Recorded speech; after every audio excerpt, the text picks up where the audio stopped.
नमस्कार, आप सभी का स्वागत है ज्ञान सरोवर परिवार में। तो अपन काव्य शास्त्र की बात कर रहे हैं, ठीक है। जो एग्जाम में आए हुए क्वेश्चन है उनकी, ठीक है। आज अपन नेक्स्ट पार्ट की बात करते हैं। यहाँ 111 क्वेश्चन तक अपन ने कर लिया था। जिसने वो क्वेश्चन नहीं देखे तो पहले आपको वो क्वेश्चन देखने चाहिए कि डायरेक्ट वहाँ से एग्ज़ाम में क्वेश्चन देखने को मिलेंगे, ठीक है। तो आपको यहीं ज्ञान सरोवर पब्लिकेशन पे है, वो आपको क्लास मिल जाएगी, ठीक है। तो अगला देखो, यद्यपि सुजाति सुलचनी सुवर्ण सरस, ये अपन ने कर लिया था। ये किसका है? केशवदास का है, ठीक है। केशवदास आपको पता है कि केशवदास ने कौन सा ग्रंथ लिखा, तो आपके दिमाग में होना चाहिए कवि प्रिया, ठीक है। कब लिखा था ये? 1601 में, ठीक है। आगे देखते हैं। काव्य के संबंध में पाश्चात्य विद्वानों द्वारा दी गई विभिन्न परिभाषाओं में किसकी परिभाषा का बड़ा मान है? बताओ भाई, किसकी परिभाषा है वो उसमें सबसे बड़ा मान है? आपने परिभाषा पढ़ी होगी अपन ने, अनुभूतियों। मैंने कहा जब भी अनुभूतियों की जब बात आ जाए कि कविता प्रबल अनुभूतियों का सहज उद्रक है, तो ये किसकी बात ही? वर्ड्सवर्थ करते हैं अनुभूतियों से, ठीक है। ये ध्यान रखना आप। आगे देखो,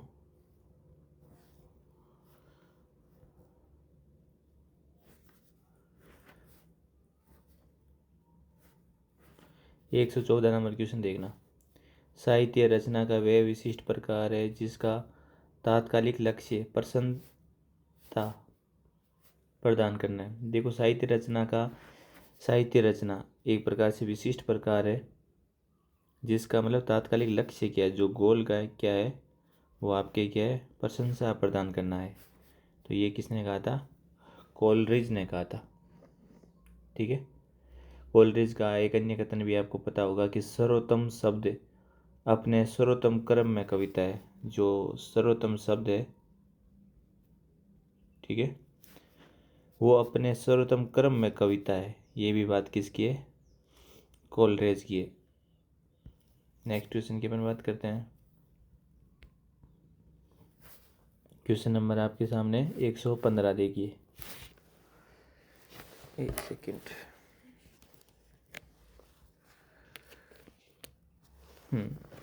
115 का आप में असुमेलित कथन है वो आपको बताना है इसमें से कि इसमें गलत कौन सा है। साहित्य आत्मा का संगीत है जो मानव के अंतःस्थल के निसर्त होता है। ये आपकी एडसन की कथन है या नहीं, ये आपको बताना है, ठीक है। तो ये आपको इसमें ध्यान रखना, साहित्य आत्मा का संगीत है, ठीक है। जब भी संगीत की बात, साहित्य आत्मा का संगीत है जो मानव के अंतःस्थल की बात कौन करेगा? आपके ये भाटे करेगा, ठीक है। भाटे, ये आपको याद रखना है। ये कथन किसका है? भाटे का है। बाकी देख लो, शब्दों के माध्यम से प्रस्तुत अनुकृति साहित्य, शब्दों के माध्यम से जो प्रस्तुत अनुकृति साहित्य, ये अरस्तु का कथन सही बात है। साहित्य सर्वाधिक सुखी और श्रेष्ठतम हृदयों का श्रेष्ठतम श्रेणी में लेखा जोखा है। ये ध्यान रखना, सर्वाधिक सुखी और श्रेष्ठतम हृदय की बात कौन करेगा? शैली। और सिडनी क्या कहेगा? साहित्य वह अनुकरणात्मक कला है जिसका लक्ष्य शिक्षा और आनंद। देखो, अब यहाँ से पता चल जाएगा, याद कर लेना। सिडनी क्या कहता है? से सिडनी, से शिक्षा। शिक्षा लोगे तो आनंद आएगा, तो ये सिडनी का कथन हो गया। शैली से याद रखना, शैली अच्छी होती है तो श्रेष्ठतम होती है, हृदय को अच्छी लगती है। अरस्तु क्या करेगा? शब्दों के माध्यम से प्रस्तुत करता अनुकृति, आत्मा की बात बाटे, ठीक है। अगला आपके सामने कथन है क्वेश्चन नंबर 116 देखिए। 116 में आप आंसर बताइए क्या आएगा।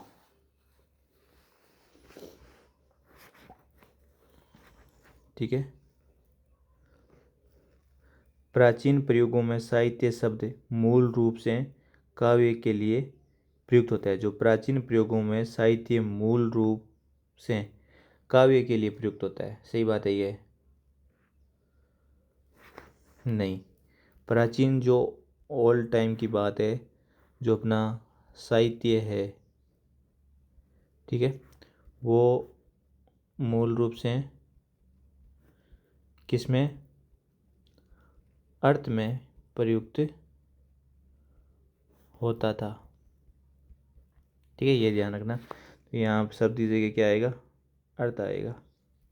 संस्कृत में सहितेन भाव, ठीक है, से साहित्यम कहकर इसकी व्याख्या की गई है। और राजशेखर के अनुसार शब्द और अर्थ के से भाव से समन्वित विद्या साहित्य है। सही बात है। सा, हिंदी साहित्य कोश भाग 1 के अनुसार साहित्य क्या होता है, साहित्यत, ठीक है, इसको साहित्य का है,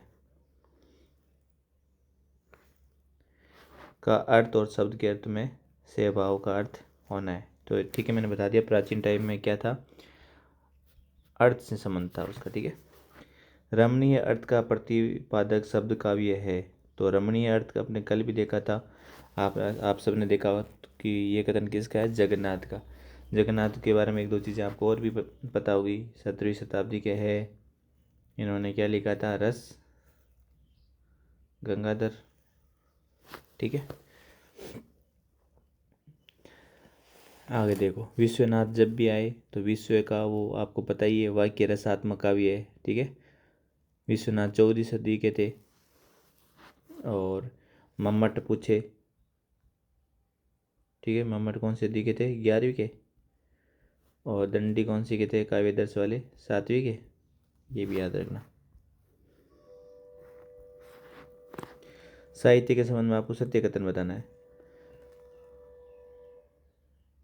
देखो, श्याम सुंदर दास के अनुसार इन्होंने कला के उद्देश्य के प्रति प्रबल दिया, कला के उद्देश्य पर प्रति प्रबल दिया साहित्य में। सही बात है। श्याम सुंदर किसकी बात करता है, कला। आचार्य शुक्ल ने साहित्य के अंतर्गत कल्पनात्मक और आलोचनात्मक दोनों में रचना सम्मिलित करी। तो कल्पना और आलोचना शुक्ल का। ठीक है, नगेंद्र के अनुसार आत्म अभिव्यक्ति ही साहित्य है। आत्म अभिव्यक्ति बात कौन करता है, नगेंद्र, जहाँ से रस की अनुभूति होगी। ठीक है, तो सारे ही सही है। प्राचीनतम, अगला क्वेश्चन देखना, प्राचीनतम साहित्य के मुख्य रूप से कितने भेद माने गए। तो आपको ध्यान रखना, 2। कौन कौन से, बताओ भाई। देखो, एक चलता है ओल्ड में, क्या दिक्कत हो गई। प्राचीनतम साहित्य में मुख्य रूप से कौन से 2 भेद है, वो आपको बताना है कि 2 होते थे, होते कौन से हैं वो बताओ। तो प्राचीनतम में तो ओल्ड में एक तो दृश्य काव्य साहित्यिक रूप, एक आपकी कौन सा हो गया, सर्वे काव्य। ठीक है, अब यही क्वेश्चन यूँ पूछ लेता कि आप बताओ भाई, वर्तमान साहित्य में मुख्य रूप से आपके इसके कितने भागों में बांटा गया है। तो वर्तमान में 3 है, एक तो गद्य, एक आपके पद्य और एक आपके चंपू। ठीक है, तो अच्छा क्वेश्चन है, ये ध्यान रखना। आगे अपन बात करते हैं, साहित्य का उद्देश्य क्या होना चाहिए कि इसके बारे में किस विद्वान का कथन असत्य कथन बताना है। साहित्य का उद्देश्य के बारे में आपको असत्य कथन इसमें आपको बताना है। ठीक है, अब देखो पहला ऑप्शन, विश्वनाथ के अनुसार, विश्वनाथ क्या कहता है, पुरुषार्थ चतुष्टय को प्राप्त करना। विश्व वाक्य वाली बात, एक पुरुष वाली बात। ठीक है, याद रखना। प्रेमचंद के अनुसार उपदेश देना साहित्य का उद्देश्य। मैथिली शरण गुप्त कहता है मनोरंजन व उपदेश देना। देखो, मैथिली शरण तो कहता है कि मनोरंजन लो और उपदेश दो। प्रेमचंद कहता है ओनली उद्देश्य दो। विश्वनाथ कहता है कि पुरुषार्थ चतुष्टय को प्राप्त करना। अयोध्या सिंह उपाध्याय हरिओद के अनुसार ज्ञान और मनोरंजन। ज्ञान की बात अगर जब भी आप सुनोगे, ठीक है, तब द्विवेदी वाली चीज़ें आएगी। तो महावीर प्रसाद द्विवेदी का ये कथन है, महावीर प्रसाद द्विवेदी क्या क्या कह रहे हैं, ज्ञान के साथ मनोरंजन, मतलब मनोरंजन में आप कार्टून वगैरह देख सकते हो। ठीक है, तो ज्ञान के साथ मनोरंजन की बात कौन करेगा? महावीर प्रसाद द्विवेदी। तो आप पूछोगे अयोध्या सिंह उपाध्याय हरिऔध क्या करेगा? तो ये ज्ञान के साथ मनोरंजन नहीं, आनंद, कितना सा फर्क है देखो, आनंद की प्राप्ति करना बताया है। ठीक है, देखो अयोध्या सिंह अयोध्या सिंह उपाध्याय हरिऔध, तो ए से शुरू हो रहा है, तो ज्ञान के साथ क्या आएगा? आनंद ही आएगा। ठीक है, ऐसे याद रख लेना आप। अगला क्वेश्चन देखो, साहित्य के क्षेत्र में सृजन शक्ति साहित्यकार के नैसर्गिक प्रतिभा, सांस्कृतिक परंपराओं, युगीन चेतनाओं और क्रिया प्रतिक्रियाओं के प्रेरित होकर गति प्राप्त करती है। तो ये अच्छा क्वेश्चन है। ये गणपति चंद्र गुप्त का कथन है कि साहित्य के सृजन में ये शक्ति की बात करता है। ठीक है, एक तो सर्जन, एक शक्ति, प्रतिभा, ये चीज़ें गणपति चंद्र गुप्त करेगा, क्योंकि इन्होंने हिंदी में क्या करा है? आपके वैज्ञानिक इतिहास का इतिहास लिखा है। और ये हिंदी में पहले कवि किसको मानते हैं? तो गणपति मानते हैं अपनी साली को। तो ऐसे याद रख लेना, शालिभद्र सूरी।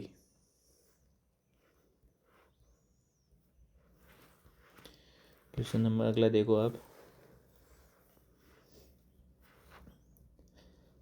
ठीक है, साहित्य का इतिहास बदलती हुई अभिरुचियों, संवेदनाओं का इतिहास है, जिसका सीधा सीधा संबंध आर्थिक वैचारिक परिवर्तनों से माना जाता है। ये कथन किसका है? जब भी आपके सामने अभिरुचि, संवेदना और आर्थिक और वैचारिक बात आ जाए तो क्या आ जाएगा? नगेंद्र साहित्य के बारे में ये कहते हैं कि साहित्य का इतिहास बदलती हुई रुचि, संवेदना का इतिहास होता है, जिसका सीधा संबंध आपके पैसे, आपके विचार में क्या है? परिवर्तन से माना जाता है। ठीक है, और रामचंद्र शुक्ल ने आपको पता ही है, आत्मा की मुक्त अवस्था ज्ञान, हृदय की मुक्त अवस्था रस।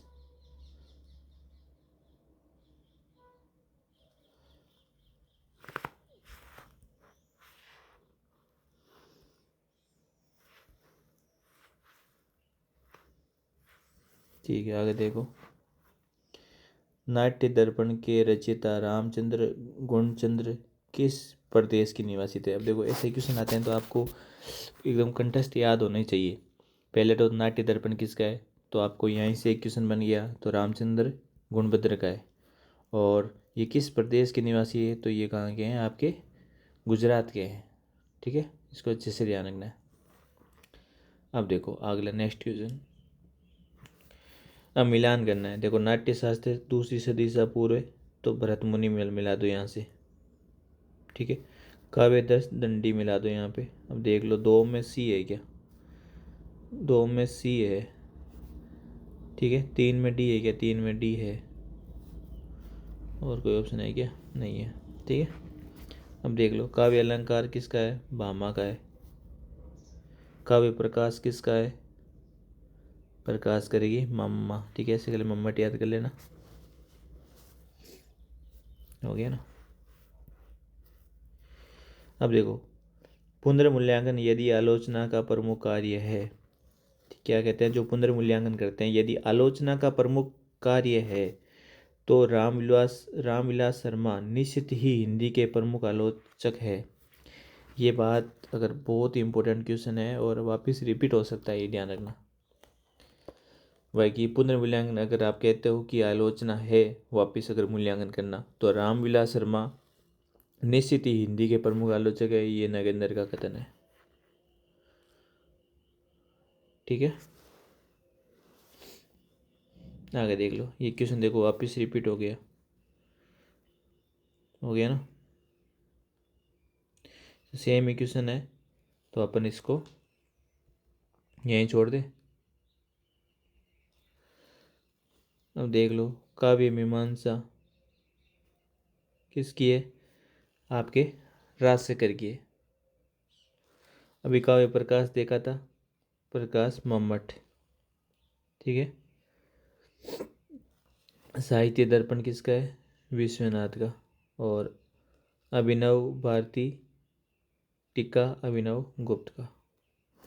ये आपके 126 हो गए। 127 नंबर क्वेश्चन देखो। पंचम वेद नाट्य शास्त्र में ही आता है, ठीक है, ये आपने पहले भी पढ़ लिया था। भरत मुनि ने क्या है, नाट्य शास्त्र रचा था 2री सदी सा पूर्व। अब देखो आगे देखना। सर्व काव्य और दृश्य काव्य दोनों की समवेत आलोचना किस ग्रंथ में मिलती है? जो सर्वे और काव्य और दृश्य काव्य प्राचीनतम अपने 2 प्रकार देखे थे, वर्तमान में गद्य पद्य चंपू आ जाते हैं, 3 हो जाते हैं। तो ये साहित्य दर्पण में अपन को दोनों की समालोचना मिलती है, दृश्य और सर्वे में। आपको पता है कि साहित्य दर्पण किसने लिखा था? साहित्य दर्पण आपने किसने लिखा था? ये विश्वनाथ ने लिखा था 14वीं सदी में, ठीक है। काव्य प्रकाश ये मम्मट ने लिखा था, ठीक है। और आपको पता है ये रस गंगाधर, ये अपन ने देख लिया था पहले ना, 17वीं शताब्दी, ठीक है। अब देखो आगे आपको सामने आचार्य और ग्रंथ से संबंधित असंगत कथन, इस पे जोड़ देना। असंगत कथन पे आपको ध्यान देना है कि क्या आएगा, ठीक है।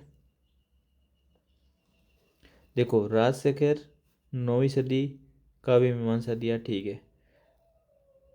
भट्टनायक 9वीं सदी हृदय दर्पण दिया, ठीक बात है। धनंजय ने 10वीं सदी 10 रूपक दिया, ठीक बात है।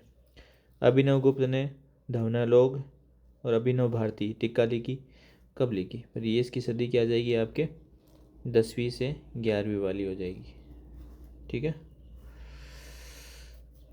चलो आगे। भरत मुनि के बारे में असत्य कथन जो बताना है। नाट्य शास्त्र के 6म और 7म अध्यायों में रस निरूपण है। जो नाट्य शास्त्र के 6ठा और 7वां अध्याय है उसमें रस निरूपण है। भरत मुनि की नाट्य शास्त्र रचना भारतीय काव्य रचनाओं का कला शास्त्र का विश्वकोश है, सही बात है। नाट्य शास्त्र में भरत मुनि ने नाट्य के 3 अंग स्वीकार करें। ध्यान रखना, नाट्य के 3 अंग स्वीकार करें। देखो पाठ्य वस्तु और तत्व, अभिनव और संगीत। और नेक्स्ट ऑप्शन है भरत मुनि ने वीर रस के 3 भेद बताए, धर्मवीर, युद्धवीर और दानवीर। ये भी युद्धवीर, धर्मवीर और दानवीर, ये भी सही है। तो ये इसमें आपको बताना है असत्य कथन कौन सा है। तो नाट्य शास्त्र में भरत मुनि ने नाट्य के 3 अंग स्वीकार किए, पाठ्य या वस्तु तत्व, अभिनव या संगीत। तो इसका आंसर हो जाएगा सी नंबर, ठीक है। आगे देखो काव्य लक्षण के बारे में असंगत कथन का आपको चयन करना है।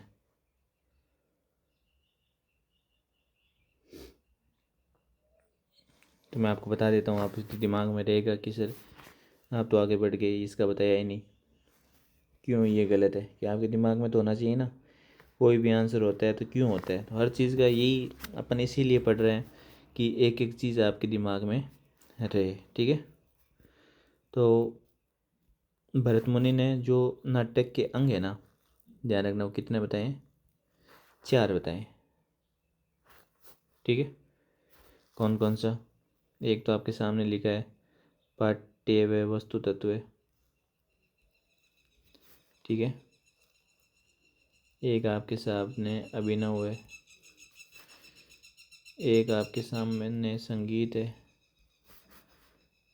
और एक आपके सामने जो नहीं है वो ये है रस, ठीक है। और भरत मुनि ने रसों की संख्या कितनी मानी? 8। तो ये अच्छा क्वेश्चन है, वापिस आ सकता है ना, क्योंकि शांत रस का उल्लेख भरत मुनि वाले में नहीं मिलता है, ठीक है। तो इसको ध्यान रखना, काफ़ी अच्छा क्वेश्चन है ये, ठीक है।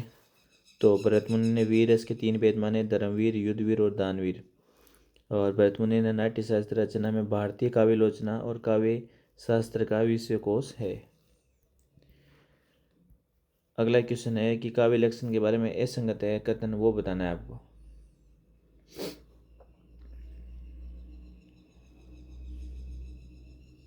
देखो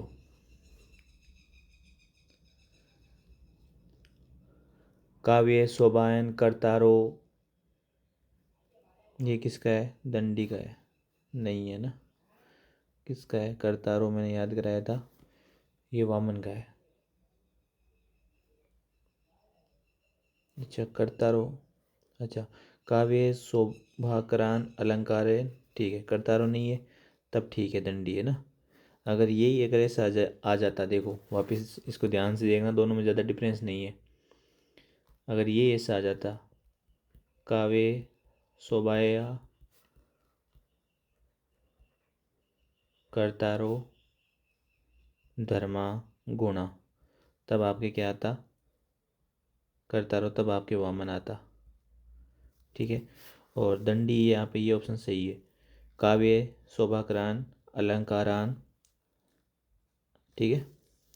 तो शोभाकरान अलंकार जब आ जाए ये दंडी का बात सही है। दंडी ने क्या दिया था? काव्य 10 दिया था, तो ये ऑप्शन तो ठीक है। अगला देखना,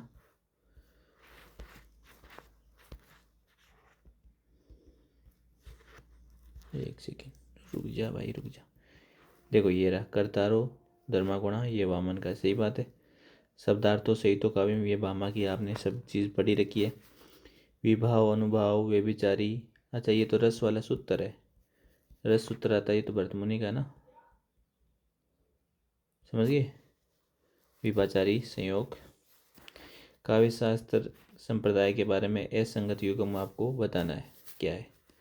अलंकार संप्रदाय भामा ने दिया, रीति वामन ने दिया, औचित्य कुंतक।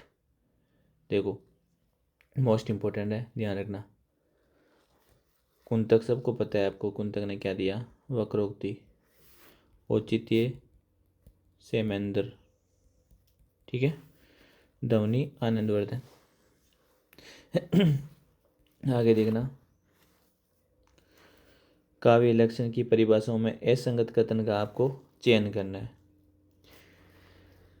काव्य लक्षण के बारे में जो परिभाषा दी है उसके बारे में जो असंगत कथन है उसके बारे में आपको इसमें बताना है।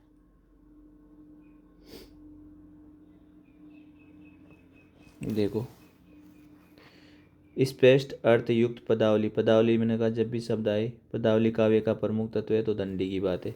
शब्द और अर्थ दोनों का संबंध ही काव्य रुद्रट। रस युक्त वाक्य ही, वाक्य शब्द आ गया, वाक्य को विश्व से समझो विश्वनाथ। शब्द और अर्थ रुद्रट। पदावली स्पष्ट अर्थ युक्त पदावली दंडी, ठीक है। गुण अलंकार शब्द अर्थ से युक्त शब्दावली कुंतक। अब देखना इसको, गुण अलंकार शब्द अर्थ से युक्त शब्दावली, ये किसकी है? आपके वामन की है। वामन क्या देता है? गुण अलंकार शब्द, तो गुण लाता है, अलंकार लाता है वामन, ठीक है। और एक बच गया आपके कुंतक।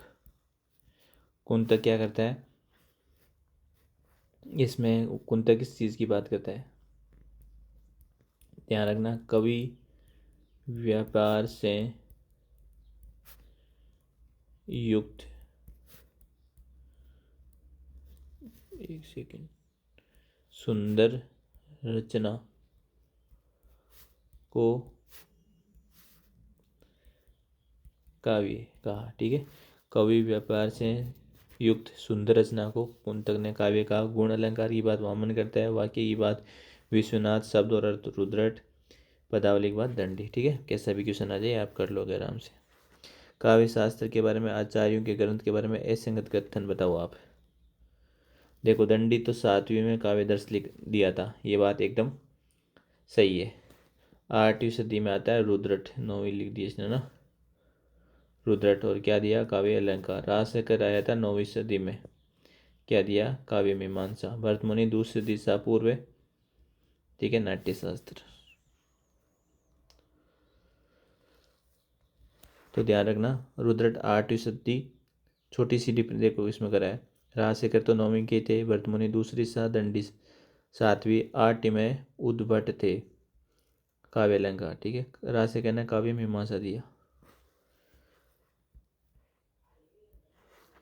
135 नंबर क्वेश्चन देखना। आनंदवर्धन के ग्रंथ ध्वन्यालोक के बारे में ये सत्य कथन बताओ। आनंदवर्धन के ध्वन्यालोक, ध्वनि सिद्धांत, आनंदवर्धन ध्वनि संप्रदाय से संबंधित है।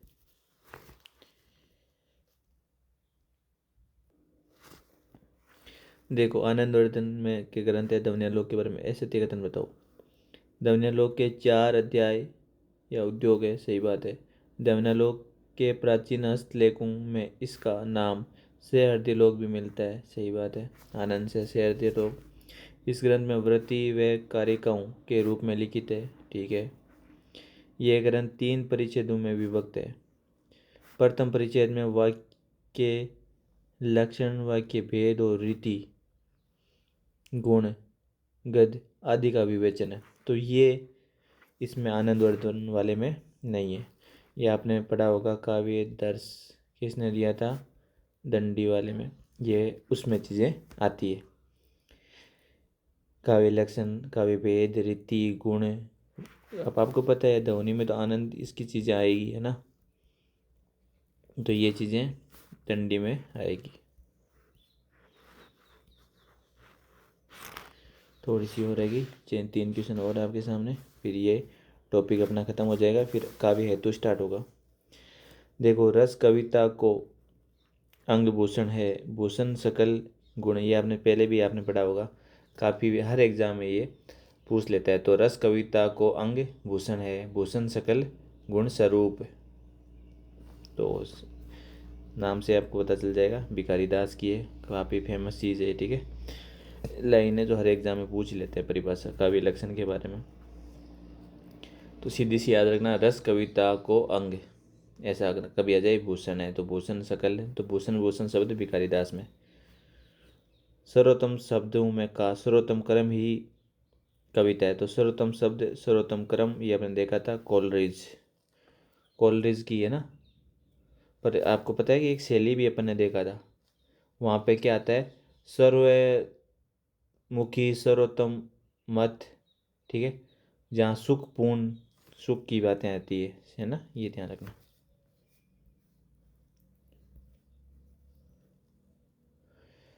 आपके सामने लास्ट क्वेश्चन 138 नंबर क्वेश्चन। जितने भी क्वेश्चन थे अपन ने काव्य का स्वरूप, लक्षण, इस टॉपिक के 138 क्वेश्चन करें और इससे बाहर कुछ भी नहीं जाना, रियल बात तो यही है।